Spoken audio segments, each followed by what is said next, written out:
Lumalabas naman sa investigasyon na naiwang mag-isa sa bahay ang nasabing special child sa sunog na naganap sa San Juan. Dahil nagbayad ng piyansa ang kanyang kapatid para sa nakulong na ama. Saksi si Ivan Mayrina.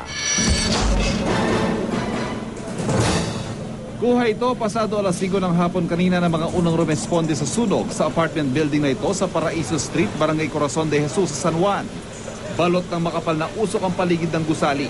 Mabilis ding lumaki ang apoy mula sa ground floor. Almost 2 unit na nadamay. The rest, water damage. Sa part na likod, meron tayong bodega na partially na damage din. Wala pa tayong, hindi pa tayo piling mag-conclude, pero isa yung tinitingnan natin na pwedeng electrical ang pinagmulan or open flame. Umabot lang sa first alarm ang sunog na naapula bago mag-alas 6 ng gabi. Pero trahedya ang iniwan nito para sa pamilya Bakay.